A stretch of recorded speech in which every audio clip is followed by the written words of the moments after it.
online at carm.org. You have questions about Bible doctrine? There's a Matt Slick line for answers. Taking your calls and responding to your questions at 877-207-2266. Here's Matt Slick.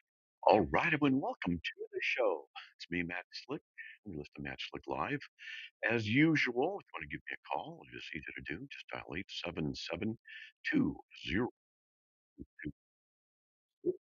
Also, that's easy to do. Just dial, put the email address send it to matt@carm.org. And oh man, doing three things at once. Info@carm.org.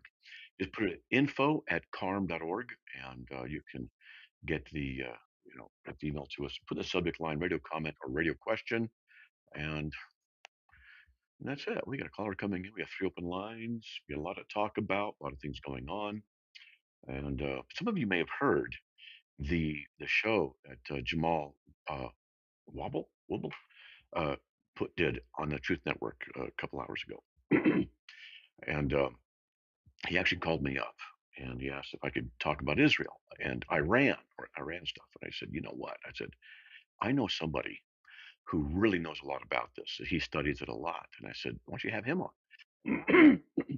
So we did, and he did a great job. And his name was Cameron, and I've known Cameron for about 10 years. He's a great guy, good man of faith. We went to Israel together, Turkey together. Yeah, it's another place. Oh, we went to Turkey, Greece, and Italy together on one of the tours. Known him a long time. He's awesome. And so he did a great job. And just shout out to Cameron for the excellent work that he did on that show today on the Truth Network. Let's get to Jermaine from California. Jermaine, welcome. You're on the air. Hey, Matt, happy Thursday to you. Hey, man. Thank you. Man, what do you got, buddy? Well, I want to ask you about the now deceased minister Ravi Zacharias. And I used to be a listener way back in the day, or I consumed some of his material, but there was obviously some stuff that came out that was really disturbing later on in his career. And I always wanted to be on the side of, well, I wasn't there, I don't know, but after investigation and with seeming confirmations from people around him, it seemed to be true. The thing that disturbed me the most was his PR person who was like close to him. She did an interview a while back, and she basically said, they found a bunch of stuff and was able to verify it. But she made a comment that when he was near death, she was still trying to hold on to hope, but he made a comment about, you're going to one day be sorry that you knew me. And she didn't understand until later on, all the stuff that came out. If that's true, it seems like he knew a lot of what he was doing was wrong. Would that make him not a believer at all? Because, when people, I think I was telling you about a relative quoting that chapter of Revelations about lukewarm Christianity, but that just makes me wonder, was this person Christian at all? Right. Yeah, it's a tough one. And by the way, I had lunch with one of the guys who knew him personally, worked with him, and said that what was said about him wasn't true. So I don't know what the truth is. I'm not contradicting. I'm just saying, one person said, but then you hear stuff where someone says he knew him personally on his deathbed, said this stuff, So there's a lot there to consider. But what do we do? Uh, maybe he was, if he was guilty of all of that, then maybe he wasn't a Christian to begin with. He was just an excellent speaker and communicator and was raised to that level by just the adoration. It's a tough thing to do. And does it mean that everything he said was false? No. Doesn't mean it's all false. It just means that at the very least he fell in some bad areas. It doesn't mean everything he said was false. Like, let's just say that I'm arguing years and years of all logic paradigms and things like this, and then, which would never happen. I become an apostate. Would never happen. But would it mean everything said before was not true? No. Truth is not dependent upon the person who gives it. It's dependent on the nature of what truth is, which corresponds to the mind of God. So if someone is speaking the truth from a biblical perspective, the truth rests in the power of God, in the name of Christ, not in that individual. So then at that point, you got to decide whether or not you want to learn from such a person who let's just say, went apostate in moral or morally failed. And my recommendation generally is no. And the reason is because to say we risk a problem of saying it's okay to listen to him even though he did all these bad things. It's there's a bad analogy. Um, the Nazis did some bad stuff, and they learned a lot about human physiology from their evil experiments on people. Is it okay to use their knowledge gained? There's a big debate about that in ethics. Yes and no. So I'm not saying Robbie's like that, of course, not at all, or who it was. But this raises a lot of issues. And so my general principle is stay away from what he did because we don't want to get used to the idea that he was good and then other things become evident that he did wrong. You accept those because you're accepting more of what he does. If that makes sense, or if it does or not. Yeah, it does. I think if anything, that would be in addition to my question, but to clarify, and I agree with you, by the way, you're right. But I guess to clarify is, can we, because, and I feel for people that were close to him, because you have people that really cared about this person, and you hear these horrible things, you don't want to believe it, but it's like, okay, well, you got one side saying they have investigations, witnesses, and the other side that's saying that it never happened. However, for me, I guess the issue would be if someone was behaving in the manner in which he was accused of, would that kind of mark them as a non-believer? Because I do question how somebody, and not speaking of him personally, but if someone's in ministry and doing, any of the stuff that he was accused of while still in the pulpit, it just makes me wonder: are they fallen, or are they just working a job? Are they not believers at all?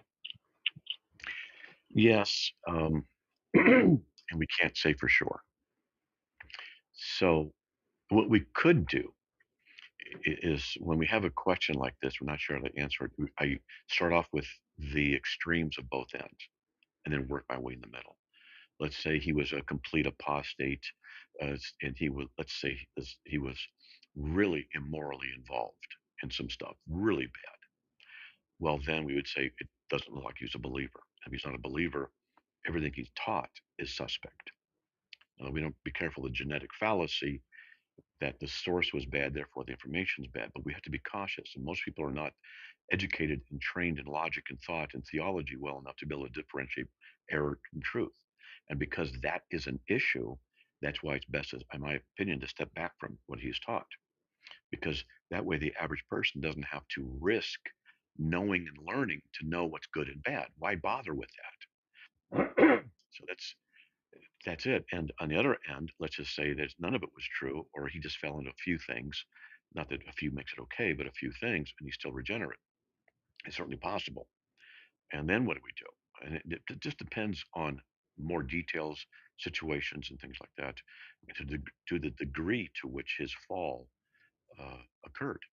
And then that's where the elders involved with him would have to give recommendations at that point to the general body of Christ and say, we've studied in depth, had conversations with him in depth, or after he passed away, we've discovered all this stuff, and here's our recommendation. And that's what I would kind of lean towards. If good elders were around to discern that, because it'd take a lot of research to make a recommendation at that point. Okay. Okay, I think that's good. And to be fair, I think, and this isn't necessarily trying to criticize, but just an assessment. Looking back at the work that he did, I think you can say a lot of what we saw, you can separate as far as like presentation and how to engage with people on a conversational level. But I didn't see a whole lot of like what I would consider deep level theology. Like I think Carm does on a daily basis, where it was more. It came off with more as like just politely engaging with people, right, and just being presentable, which is fine. But really wanted. Oh, we're losing you, buddy. I think we lost you. You there? More, okay, go ahead. Yeah, if I wanted to hear something deeper, I would probably head to Carm or a ministry like that. Yeah. So, at the end, I don't think it got deep enough to really, mean a whole lot of. If anything, the person who worked with him, Nabil Quresh, I thought he was far more on point at times because he didn't pull any punches and Right. he said what Islam did to him. And I saw him on his deathbed, still seeking the Lord for help and thank you. So, just differences of approach, I guess. That's right. It's a tough one that we have to deal with in the world. It's a real one, too. So, all right, buddy. Well, God bless, man. Thanks. Yeah, thanks a lot. All right. Appreciate you, Matt. God bless you. You too, brother. God bless. All right, that's Jermaine. He's always got good stuff. I like when Jermaine calls. Let's get to Rhonda from North Carolina. Rhonda, you're on the air. Hello. Hi. Hi. Okay. Hi. I was calling because my husband and I are from different church backgrounds. Which church I'm more backgrounds? Baptist and he's Moravian. He's what? And He's what? the Moravian church as a whole. Wait. I don't understand what that word is. What's a church? Moravian? Oh, Moravian. Moravian. Okay. Yes. Wow, interesting. Wow. Okay. All right. Yeah. And they have decided at the top level, like at the synod, that it is okay to have gay pastors, and they've left it up to the congregations. If they want to have a gay pastor, they can. His church that he attends does not, but I disagree with that, and I wonder if I should continue to attend church with him because he's the spiritual leader of our home, or if it's okay for me to go somewhere else because I find that that's totally wrong teaching. All right, so here we go. So he's attending the Moravian Church, and they ordain women, and like you said, allow for homosexuality to be there. So as ordained and work in the pulpit. So this means then that the denomination as a whole is apostate. It's a false church. It's teaching false doctrine. Now, when you say that the particular church you're going to might be better, it's still in a denomination. And my question is, how could you trust a church that's in a denomination that approves of blatant rebellion and sin against God, and then say, well, this particular church is okay in that Lord's denomination? I can't trust the judgment of the elders of that church in that case. In my conviction, I would never go. I would never support a church that could do that. That's my conviction. What's yours? See, you might have a different conviction. You have to answer before the Lord what you think. If you think this is such a bad thing and you just can't participate, you just set him down and say, I'm sorry, I can't do this. If it's, on the other hand, if it's you really want to be an example in submission and godliness, and you can handle it for a while, and you talk to him about stuff over a period of time, that's fine too. You need to decide what you think is best between you and your husband and before the Lord. That's why you need to talk to a lot of friends about it. That we all get a break, so hold on. There's more to this, okay?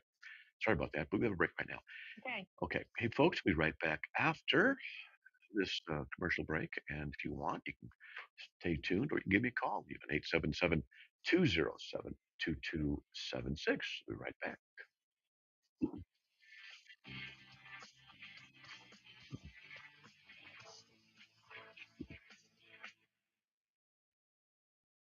Here are the contest rules for the Truth Network. Prizes won are not transferable, redeemable for cash, or exchangeable for any other prize. All prizes must be redeemed for the station within 30 days of winning. Only one prize per household from any station of Truth Broadcasting within any 30-day period. The rest of our contest rules are listed under the About Us link at our website, truthnetwork.com. Thanks for playing and listening to the Truth Network. You took the first step and quit smoking, but even former smokers may still be at risk for lung cancer. That's why SaveByTheScan.org wants you to know about a new low-dose CT scan that can detect lung cancer early. It takes only 60 seconds and could save your life. You took the first step, now take the next. Visit SaveByTheScan.org for a simple quiz to see if you're eligible and talk to your doctor about screening. SaveByTheScan.org is brought to you by the American Lung Association's Lung Force Initiative and the Ad Council. Want to be great in 2026? Just open your Bible to Matthew 20, verse 26.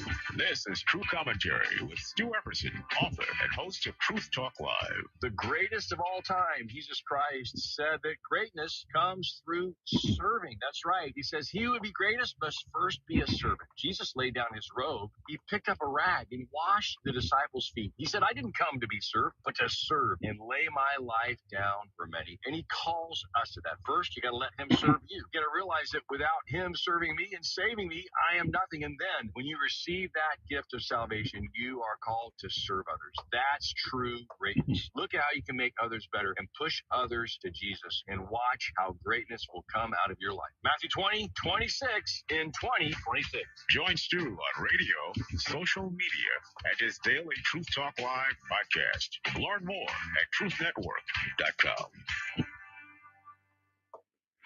Biblical Insights from Harvest with Pastor Greg Laurie. I'm sharing with you just some life hacks. Here's one for you. Stop worrying and start praying. Worry is completely unproductive. Worry does not empty tomorrow of its sorrow. It empties today of its strength. Pray instead. The Apostle Paul says, don't worry about anything. Pray about everything. And the peace of God that passes all human understanding will guard your heart and mind in Christ Jesus. So turn your panic into prayer and remind yourself of something when you're praying. God is bigger than your problem. Impact your world with the gospel by knowing God and making him known. Connect with Pastor Greg Laurie and sign up to receive his free daily devotion emails. To get started, visit harvest.org today. It's Matt Slick Live, taking your calls at 877-207-2276. Here's Matt Slick. All right, well, welcome back to the show. Let's get back on with Rhonda from North Carolina. You still there? Yes. Okay. So the Moravian Church, I was looking at more information in the break, and yeah, it's like I said, it approves of the LGBTQ idiocy, and it's disqualified from being a true Christian church at that point. I Now, agree. yeah. So because the eldership must be qualified to refute error, teach sound doctrine, refute error. If they ordain women pastors, then they're false in that sense. Doesn't mean they're apostate, but they're false in that sense. And if they approve of LGBT, yeah, I call it the alphabet mob. If they approve of the alphabet mob stuff mentality, then we cannot trust a denomination. Period. That's just my opinion. I would never trust them if they can't get that right. I can't trust them with anything else. And so, as a doctrinally minded individual who's a little hypersensitive about stuff and a little, uppity about doctrine, I've got to make sure that a church is good. I was just checking out a church yesterday. Someone told me about, or no, today, as a matter of fact, that's right, today. And pastor so and so and this female pastor went to this one place. They're done. I'm done. It's out. Just that fast.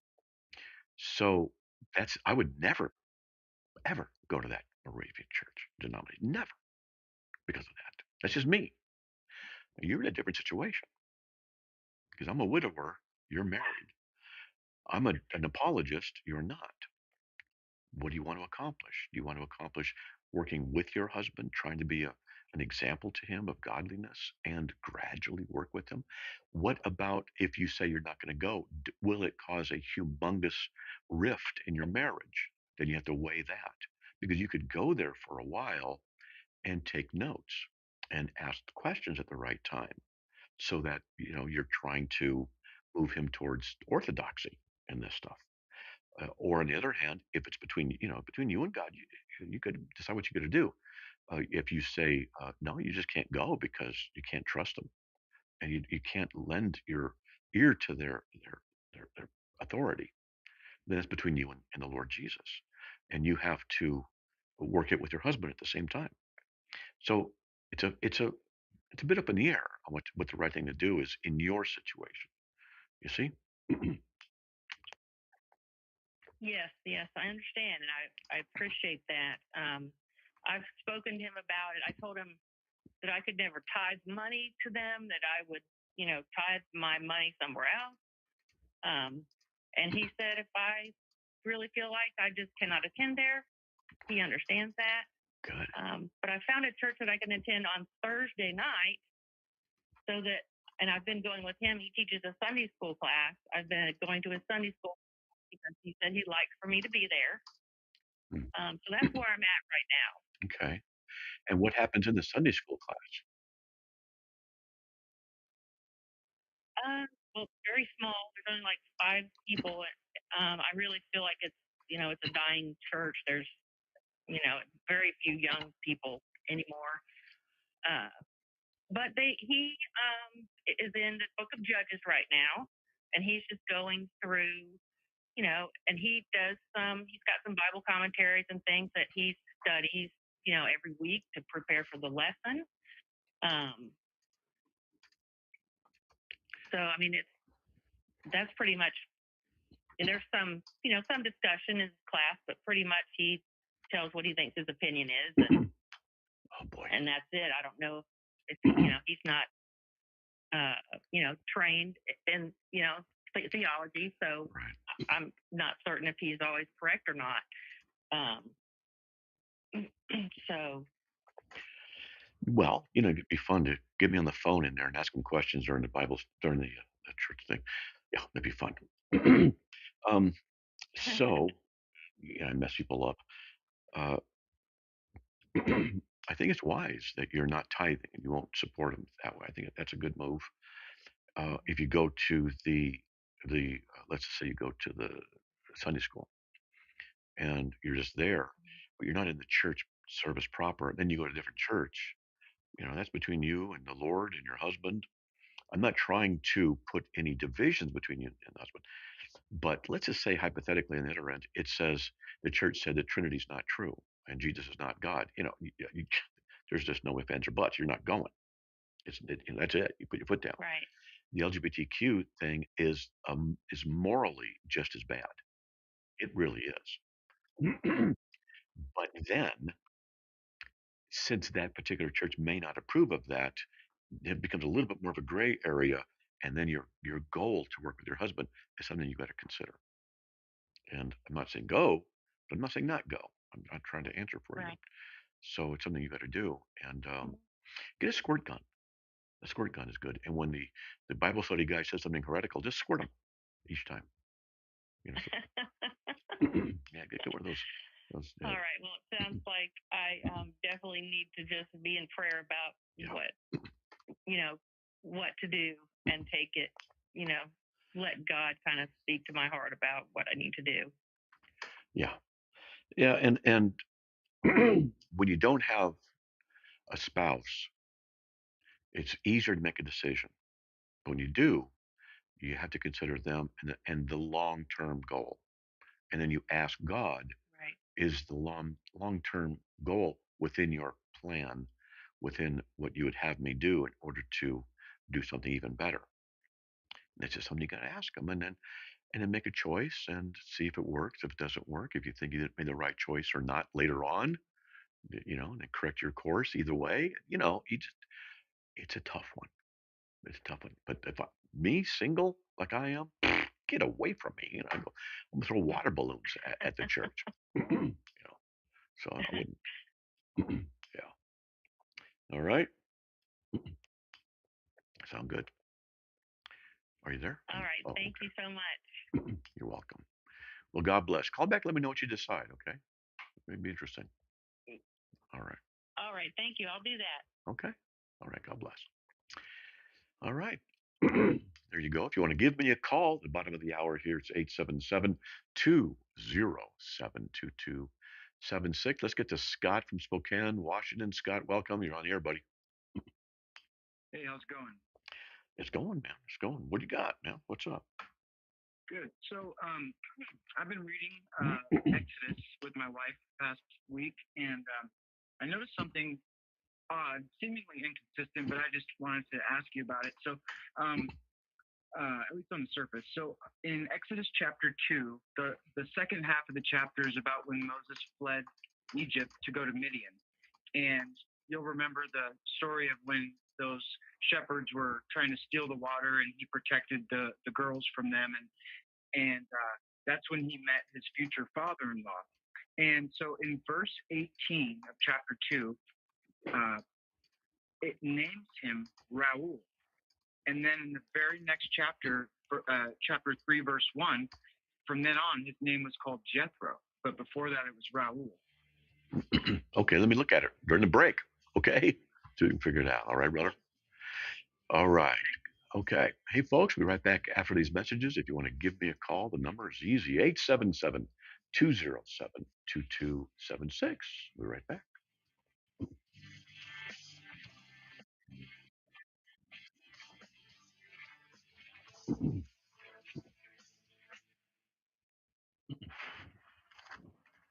We hear a lot about wars and battles around the world. But you and I are engaged in a very different kind of battle every day. Here's Billy Graham. There are spiritual forces of evil in the world. There are spiritual forces of good in the world. And on one side is God. On the other side is the tempter, the devil, Satan. And there's a great battle going on in our world, and that battle is going on inside you, too. So, how do you prepare for battle with an enemy you can't even see? You and I must go out with our faith in God, daily Bible reading and prayer to meet the enemy that we must meet every day and every hour of every day. We have resources that will help you in the battle.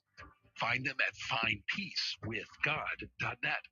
That's findpeacewithgod.net. And it's from the Billy Graham Evangelistic Association. When Scripture speaks about giving, it speaks the language of worship. Hi, I'm Rob West with your Faith and Finance Minute. In Philippians 4, Paul describes the Philippians' generosity as a fragrant offering, an acceptable sacrifice pleasing to God. Their financial gift wasn't just support for his ministry, it was worship offered to the Lord. That theme runs throughout the Bible. Giving acknowledges that everything we have comes from God and ultimately belongs to Him. When we give, we're not purchasing God's favor or trying to earn His love. We're responding to His grace with gratitude and trust. Our giving reflects what we treasure. Jesus taught that our hearts follow our treasure. Generosity pulls our hearts toward God and away from the love of money, redirecting our worship to the one who owns it all. This Faith and Finance Minute is sponsored by the law firm of Michener and Small in Raleigh. For help with your estate planning, call 919-781-4111. I think sometimes the problem with those of us that are extroverts is we like to be the center of attention. This is Focus on the Family Minute, today featuring Becky Harling about how to focus on the right things when you enter a room full of people. You know, and so we go to a party and we want people to engage with us, or we want to be the center of attention. And when you're seeking after being the center of attention, you're not really listening to the other person. You know, there's two types of people, it's been said before. One comes into the room and says, "There you are." And another comes into the room and says, "Here I am," you know. And I think we have to look at that and say, what are my expectations as I'm entering this room? More insight from Becky Harling about humility in your communication when you stop by FamilyMinute.org.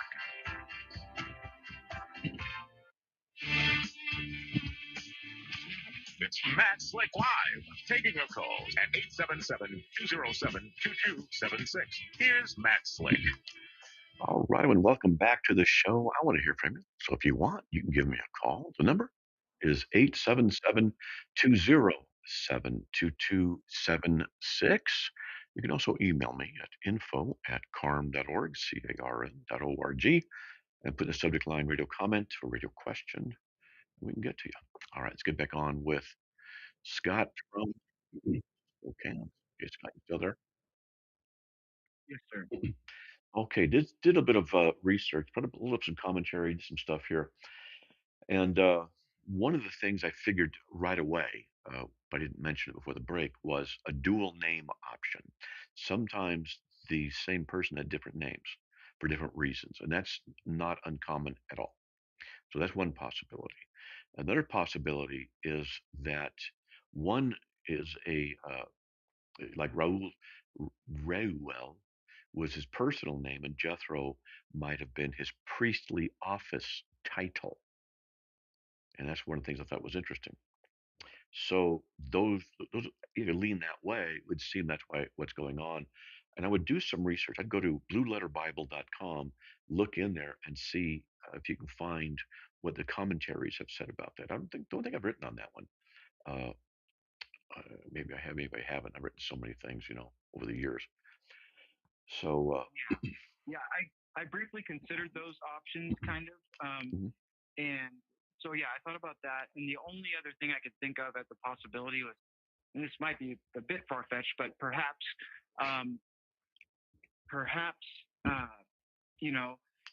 her mother,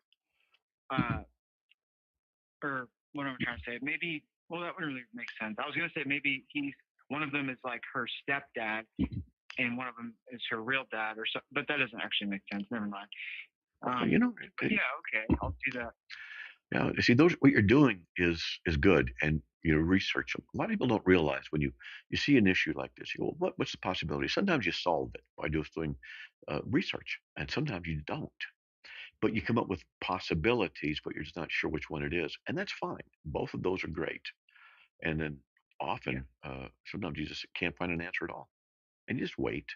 It used to be like 200 years ago, there was like 200 or 300 Bible difficulties that they couldn't solve. And as archaeology progressed and other things progressed, it's down to like a handful now, that are Bible difficulties. Information comes along and enlightens. You find an inscription. It's possible you can find an inscription where it says so and so Jethro the priest. You go, oh, that's what it was. It's just his priestly title. If you find something like that. So I'm just saying that we don't always have to have an answer, but the Bible is consistently accurate, consistently true. And a lot of times when we don't see things like this, it is because they understood exactly what was going on when it was written. We just don't know what it was. So Yeah. that's it. Name and title issue and dual name possibilities are certainly sufficient explanations for those. All right. Have you ever noticed that before? Because I hadn't. I'd never noticed that until yesterday. I was like, wow. Oh, that particular one? I don't recall noticing it. Yeah. Yeah, and since I always had this question too, it's pretty simple. The Midianites, what was their theology compared to the average Hebrew or Jew? Oh, I don't even know. I don't know. Oh, okay. Yeah, Midianites. That's a good question. I wouldn't know how to answer that one off the top of my head. But always, like I said, this research. It's when I'm on the radio and I have a good question like, what's the theology of the Midianites? Well, I can go in here and what is the theology of the Midianites? And that's another question I've got to answer and research. And I've got over 1,000. Well, good. 1,000 now, 1,001, thanks to you, probably. All right. Well, okay. Good work, buddy. Oh, I'm trying, man. I'm trying. There's just so much to do, and I got so much more to learn. Boy, do I. Yeah, so little time. That's right. I'd like to say so much heresy, so little time. That's right. Yeah, I stole that from you a while back. All right, buddy. Well, God bless. Cool. Well, thank you. All you right. too. You too. All right. God bless. Bye. All right. Now, what we'll do is get on the air with, let's see, Deb from North Carolina. Deb, welcome. You're on the air. Oh, well, hello so much, Matt. I listen to your program. I get a lot from it, and I enjoy it very much. And thank you for all your insights into things. It's greatly appreciated as I'm still growing a lot. Well, good. Wish my wife could hear that, even though she's in heaven right now. That'd be great. Put her on the line. I'll tell her. All right. So what do you got? My question is my pastor this past Sunday. It was just he and I in the Sunday school room, and we were talking about the war and everything, what's going on. And I said, well, I believe in the sovereignty of God. He's over everything. He's in control. And he said, no, God is not sovereign, not at all. He's a heretic. The pastor's a heretic. Seriously, for him to say that right away, he's disqualified as being a pastor, flat out. Oh Lord. Absolutely. Okay. He needs to be rebuked. That is horrible to say God is not in control or sovereign over all things. That's a heresy. It's a very bad heresy. Seriously. When he said it, it just stuck my heart. It hurt my heart. Well, good. And and I started coming in through my Bible. What did Paul say about it? What did the prophet say about it? And I can't find anywhere that it says that God is not sovereign. Yeah, he does not know what he's talking about. I'm sorry. If I was an elder at the church and he said that, immediately I'd be talking. I mean, wait till the sermon's over, and I'd be talking to him afterwards and say, "You and I are going to have a big talk." And I would have a discussion with him, and I'd say, "Are you going to say God's not sovereign over everything? If he maintains it, I'm going to go to the other elders and say he's disqualified." I would do it that fast. Let me show you something. Okay. I'm going to read some verses, okay? Now, Okay. sovereignty means that God is the supreme one over all things, and all things happen according to his will, either by direct action of his will or by indirect permission, where he knows what's going to happen under their sinfulness. He doesn't cause them to sin, and yet it works under his sovereign plan. Okay, so I'm going to read you some scriptures on this, okay? Right. Okay. Okay. Heresies. Oh, okay, this is Job 37:13. Whether for correction or for his world or for loving kindness, he causes it to happen. Psalm 135:6. Whatever the Lord pleases, he does in heaven and in earth. Proverbs 16:1. The plans of the heart of belong to man, but the answer of the tongue is from the Lord. Proverbs 16:33. The lot is cast into the lap, but its every decision is from the Lord. Daniel 4:35. All the inhabitants of the earth are counted as nothing, but he does according to his will in the host of heaven and among the inhabitants of the earth. No one can ward off his hand or say to him, "What have you done?" Jeremiah 10:23. I know, O Lord, that a man's way is not in himself, nor is any man who directs his steps to direct his own steps. Or how about we can go to Ephesians 1:11. We also have obtained an inheritance, having been predestined according to his purpose, who works all things after the counsel of his will. Yeah. I can go on. I got many more verses. That pastor, bad. I'm sorry, go ahead. No, it just makes me mad when I hear heresies. When pastors teach foolishness. That's what it is. And I guess my next question to you is, now this is not just me talking to someone, another Christian, my I don't want to say equal, but you know what I mean. It's just This is a pastor, and he's been to seminary and all this good stuff. I'll talk to him. I'm not. I'm a 74-year-old Christian that loves the Lord and believes in his sovereignty. And if God says it, I believe it, and that's just the truth of it. Now, I didn't say anything to him at that point because people started coming into Sunday school. And my question is, should I go to him first and confront him? Yes. So would you please tell me what he said again? I want to make sure I'm understanding. What did he say again? When I said, I believe God is, God, I believe in God's sovereignty is what I said. And he said, God is not sovereign. Not at all. Yeah, he's a heretic. Okay, what I want you to do, excuse me, I'd like you to email me at info@carm.org and just say info@carm.org. And what I'd like you to do is just say, from the radio call, you are Lonnie, and you want the sovereignty verses. You want the stuff on sovereignty. Okay. And I'm looking at my list right now of sovereignty verses. I've got 16. 16. Wow. And maybe even more. What I'll probably do is just throw into the email a bunch of stuff. See, this is out of my notes. Info at carm.org. CARM.org. Okay, Darm. No, Carm. Okay. Carm. Hold on for the break, okay? But it's the Christian Apologetics Research Ministry, carm.org, okay? So hold on. Gotcha. All right. Gotcha. Hold on. Okay. Hey, folks, be right back after these messages. Oh, heresies. Oh, that irks me to hear. What a blatant. Oh. We'll be right back. Thanks to your support, the nonprofits VetTix and First Tix have given away tens of millions of tickets and counting to America's heroes. Got extra tickets to concerts, games, or special events? Or want to see if you qualify? Go to vettix.org and firsttix.org today. Small businesses are the heart of America. But you don't have to go it alone. As the nation's largest nonprofit resource of expert business mentoring, SCORE has helped millions of entrepreneurs build their businesses for free. Get the connections, education, and guidance you need with SCORE. We're ready to help. Find a mentor today at SCORE.org. Want to be great in 2026? Just open your Bible to Matthew 20, verse 26.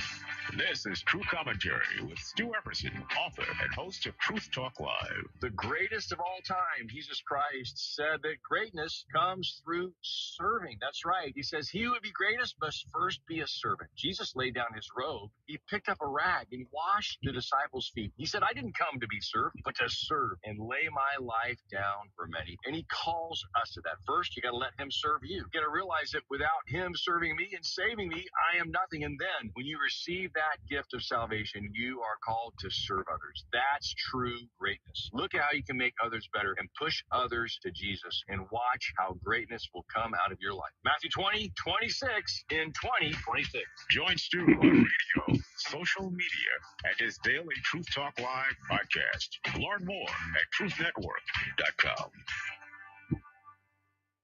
This is McGruff the Crime Dog, and I need you to help me take a bite out of crime. Another teenager fell victim to fake pills.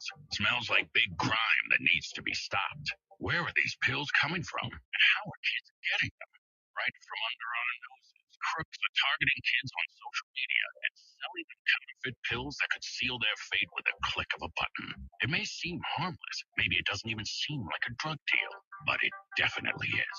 So before buying pills online, think about this. Should buying prescription pills be that easy? Think these pills are tested and safe? Think they're the same ones you get from a doctor? You know they're not. Did you know that many fake pills contain fentanyl, and an amount small enough to fit on the tip of a pencil can be lethal? Listen, before buying pills from social media, think again. Learn more at mcgruffpsa.org and go for real. Brought to you by the National Crime Prevention Council.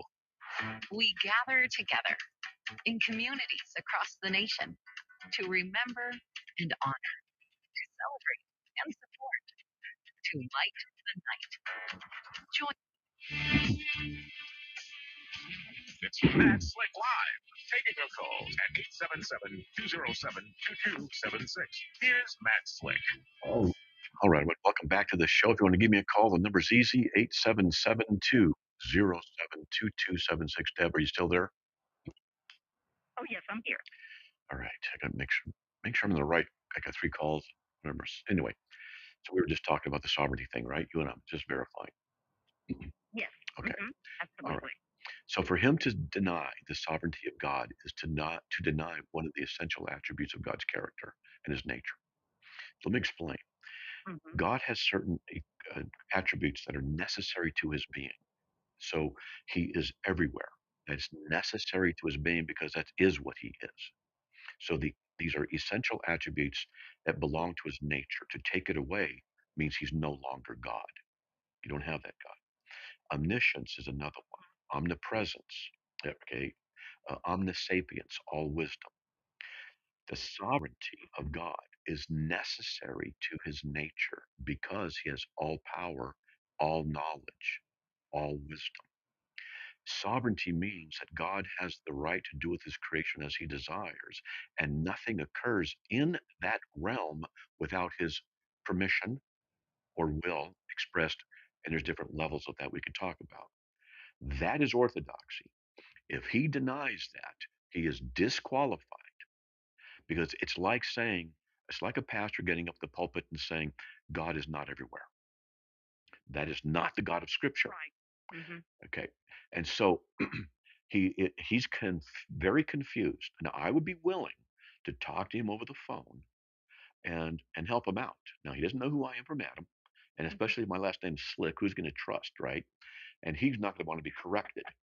But but if I was there, I would absolutely go to him first. The first thing you do is you go to him, and you're asking me. Okay, you're asking me. You're not telling me who he is, what church or anything. So okay, his anonymity is secure.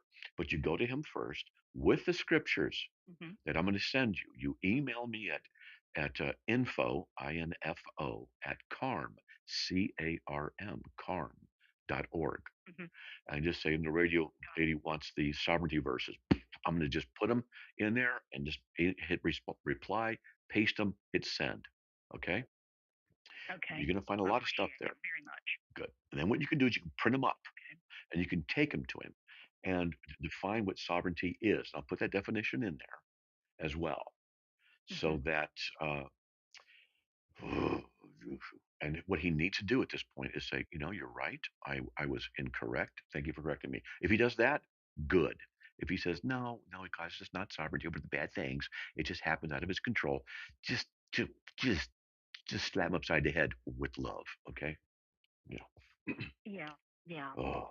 Yeah, I was reading in some places where, because I was doing my research, I was trying to do my due diligence here, and I was reading where some places believe that God backs off of his sovereignty because we have free will. Oh, that's stupid. You're tweaking my heresy gland. It's just, my nerves are getting. I'm sorry. Oh, yeah. He just backs off his own sovereignty. That's like saying God backs off his everywhereness. He's everywhere, but he's going to not be everywhere. He's backing off from it so that he can help you, because you are the sovereign one. So he's not going to interfere with you. This stupid, moronic. It's from the theology from the book of Second Hysterectomy. Okay, it's blank. It's just this is the kind of stuff that gets at the very heart of the nature of God. And okay, here's another thing. Okay, this gets me going. Okay, so let me exaggerate to make a point what they're saying, what the other people are saying when you repeat this. I mean, when you send it to me, it's like saying this: me, I am the one who has free will, and I am the one who's going to be wise enough to choose what I want, and God is going to back off my free will so that I'm the one who makes the right choices. It's not God's wisdom and choice. It's not his sovereignty. It's mine. Look at me. I pat myself on the back. That's what it's equivalent to. Yeah. Okay. Oh gosh. Yeah. Oh, this is heresy. This is really serious heresy. And most people don't know. They think that God lessens his own freedom, his own sovereignty, his own omniscience, his own omnipotence, his own omnisapience in order to let you have your free will. What a load of crud that is. But he's not sovereign over your free will, and you can still be free. I asked, does Jesus have free will? They go say, yeah, he's free. Yes, absolutely. Are you sure he has absolute free will? Because he's God, right? Only God has free will, right? Oh yeah, okay. And then I take him to John 5:19. He says Jesus says the Son can do nothing of himself unless it's something he sees the Father doing. Wait a minute, I thought he had free will. And John 5:30, I can do nothing of my own initiative. As I hear, I judge. My judgment is just. I do not seek my own will, but the will of him who sent me. How is that free will? Yeah. By their definition of free will is independence from God. This is the sin of Adam and Eve, an atheistic kind of philosophy. Let me explain this. Adam and Eve are in the garden. Now, what do atheists do? They act independently of God, decide for themselves in their own freedom, their own will, their own wisdom, what is right and wrong. What did Adam and Eve do in the garden? That's exactly what they did. They usurped the position that belonged to God and acted functionally like atheists. They believe God was right there, of course, but they decided to make their own minds up on what is sovereign, what is right, what is true, what is free is to decide, etc. And it hit the fan. Sin entered the world. And this is what's happening a lot in the Christian church. This is what you don't realize what you've done to me is you've tweaked that nerve that I've had to deal with countless times on the web in chat rooms where people have the exact same attitude of their own stinking stupid sovereignty so that they can keep their free will, and God's free will and God's sovereignty is reduced. They lower God to exalt themselves. This is the kind of thing that is so evil, and it occurs in the Christian church. And all pastors who teach that are disqualified. They should get out of the pulpit. Yeah. And in fact, what you should see is the horizontal movement of the elders moving like a football tackle at 30 miles an hour. They're flying to tackle him out of the pulpit and get him out of there. That's how serious this Yeah, is. which breaks my heart because, you know, he's not a bad guy.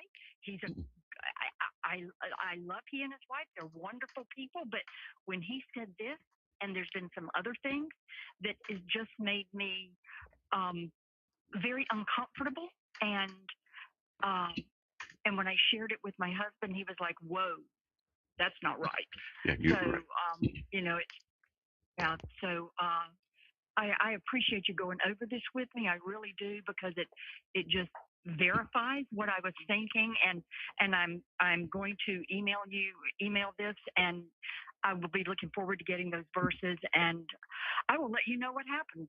Yeah, and seriously, if you need my phone call, we talk. I coach you and your husband, anybody else in the church. I'm willing to do that. Now, I'm not saying I'm the great doctrine czar. I just know this stuff. And the reason I know is because it deals with the issue, one of the subcategories of Reformed theology, which too many people are against the sovereignty of God. Very familiar with this issue. I know how very serious it is. Okay? Yeah, absolutely, absolutely. Thank you again, Matt. I really appreciate it. You're welcome. And I'm so happy, seriously, that you saw the problem, recognized it, and want to check. It's good for you. Absolutely. All right. Absolutely. And I feel like that's why one of the reasons why the Lord brought me to your broadcast. So I appreciate it very Yeah. much. Well, when God brings someone to listen to a guy named Slick, it's got to be really bad out there. So that's what I say. Okay? Oh, well, thank you so much. You have a good night. Okay, you too. God bless. Okay. God bless. All right. Whoa, that gets me. Oh, man. Heresies. All right, let's get to Lonnie from Oklahoma. Lonnie, welcome. You're on the air. Hey, Matt. I've talked to you before, which is what we have to say. By the way, great problem that ladies run into with that, because that's one of the first things I run into when I'm talking to evangelicals. They want to argue, Romans chapter 8, where, Paul makes it clear, verses 29 through 30, about how he selects us and that redemption process. You pointed out to them, and man, they flip out and they hear the word predestination. I've seen before, and you've always given me good answers. And so I want to get your advice on something. I have my nephew David on here. Who, Hey, by the Dave. way, went to an evangelical Bible college. All they did was read a book. Didn't teach them how to use any biblical resources per se. But to get to the chase of it, I have a twin brother, and he has he refuses to really call Jesus Jesus because he argues that it's a made up word, and he calls him Yeshua. Oh, But boy. the same Yeshua that he talks to doesn't line up with the Bible. And I say that because he's also a Freemason, and he wants to talk to me about geometry and, churches should do this and that. He's always bad-mouthing the church. I said, look, man, the church's job is to preach Christ crucified. It's not to teach geometry. And so anyways, what I want to do is ask you, I presented, the biblical evidence to him at least some, and he kind of rejects it, wants to argue about mistakes. I've encouraged him to do textual criticism, but he refuses to do it. Yeah, he doesn't care. Yeah, he's unregenerate. It appears as though he's unregenerate, and he's made up his mind, and he hates the truth of God's word. So, yeah. And so basically, here's the scary thing. He's actually a chaplain for the Masons. Okay. And I told them the reason most Christians reject the Masons and their religious beliefs is because you don't have to believe in the God of the Bible. Right. You can believe in all. Now, look, we got less than 2 minutes. We got to hustle. Sorry, till the end of the show, but go ahead. No, you're good. So I've come up with a couple of verses, but what can you recommend that maybe? How do you talk to somebody like that? I mean, what is your recommendation? A black hood and a dark van that you transport him, put lights in his eyes, and with no sleep and food for a while. That's one. The other option is you pray against the spiritual darkness of which he is under. The Mason group is on the low level, you can tolerate it, but in the upper levels, it's occultic. And no Christian should really be a Mason because you have secret oaths you have to take, and that's not biblical to do that. So, plus, like we said, the other gods thing. So that's bad. So he's in a cult, basically, and he has a cult mind. And so you have to understand him in that sense. He has a cult mind, and you got to then work against a cult. And one of the ways to do that is to pray repeatedly about this with him. And you got to be ready. I'm talking quickly here. You got to be ready for spiritual challenges that often come up when you start praying against a stronghold of demonic presence, like can be in the Mason organization. It really can be in there. I'm not saying it's in every single thing, but it certainly is a groundwork for it. And that's one thing. The other thing is you can ask him diagnostic questions. What's the ultimate reason he believes what he does?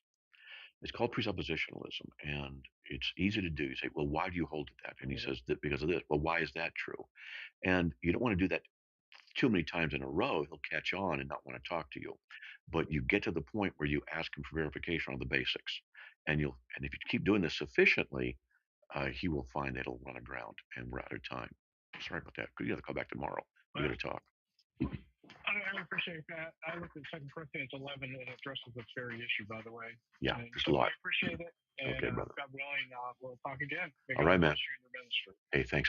Appreciate it. Sorry, we're out of time there.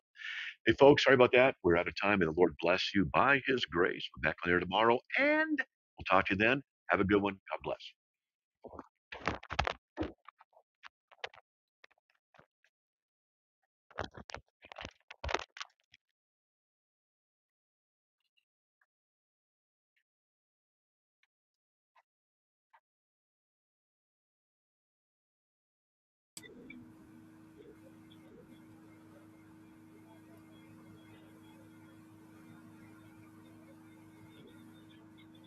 Okay, I got about 1 minute.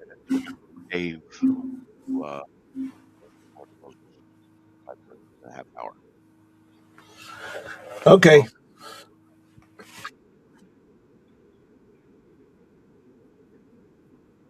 Yeah, I do have to go. Got to get going. Hey, I recommend that link to George Mather's lecture he gave on Masonry. I put the link during the chat. Good. Yeah. Good.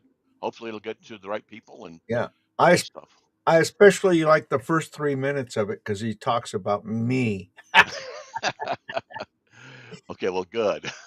Check it out.